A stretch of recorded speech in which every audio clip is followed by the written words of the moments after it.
going to focus specifically today on how we think about the construction of an optimal portfolio. And we're going to start with this idea of alpha-beta separation, right? So the idea that, go ahead.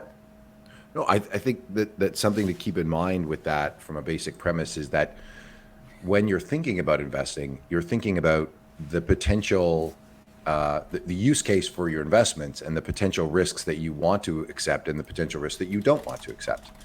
And then you build your investment portfolio expressing what types of risks that you would like to hedge in the long term and how you want to think about hedging them and how you want to build a portfolio around hedging those risks, whether those be long-term obligations, right, for retirement, for endowments.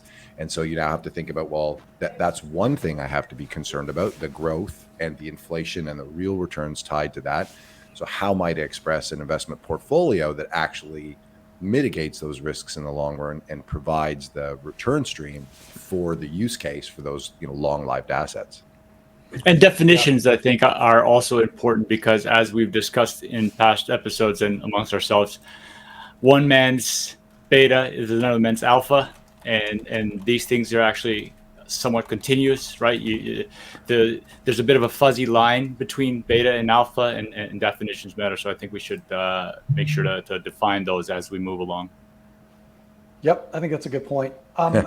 And I mean, just specifically for the purpose of this, we're not going to spend too much time on that because that could consume an entire episode or 3 on its own. But as we sort of get started, I think we should preface this by sort of saying, to our mind, the optimal portfolio is one that has the highest probability of delivering efficient returns above one's required rate of return, kind of regardless of whatever macroeconomic environment we might face in the future. And I think it's worth sort of reminding people that historically, the major forces that drive long-term asset prices, or at least the variability in long-term asset prices, are primarily growth and inflation. And so we want to create a portfolio that should be resilient in the face of both positive and negative growth shocks and positive and negative inflation shocks. And we'll talk about a few other types of risks along the way, but those are kind of the ones that we want to the greatest extent possible, diversify away, and in doing so, harness the most liquid, omnipresent betas or sources of return that are available to all investors, right? And so that's kind of, I think, where we start with this idea of alpha-beta separation, where beta is an exposure to a broad asset class that derives its returns because investors need to endure a certain type of risk, right?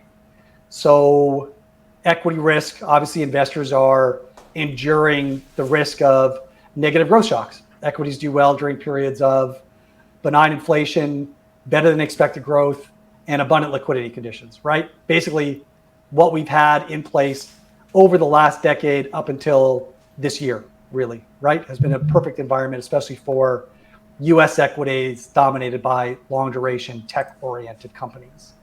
But we don't always have those types of environments. Sometimes we have growth surprises to the downside. So what works well when growth surprises to the downside? Well, typically bonds do well, right? Because when growth surprises to the downside, typically there's a negative demand shock, and that leads to either disinflation or sometimes outright deflation, which is a very positive environment for bonds, right?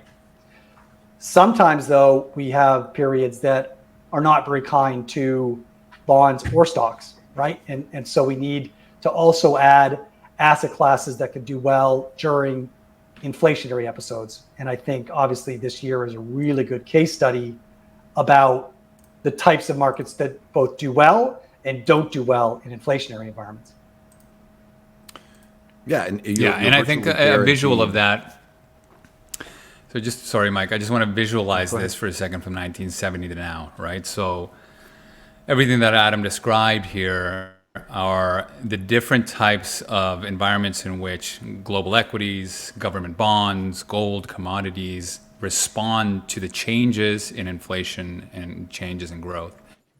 And the key thing here from a diversified perspective, just broadly speaking, is that those dynamics affect different asset classes in different ways. So while all of these asset classes from 1970 to 2019 in this case have made positive returns, they rarely lose at the same time. That makes sense, right? So I think that's an important just kind of visual for people to see that indeed there is benefit in diversification, and there's structural reasons why they will act differently in the future, and that this is not just kind of historical revisionist history.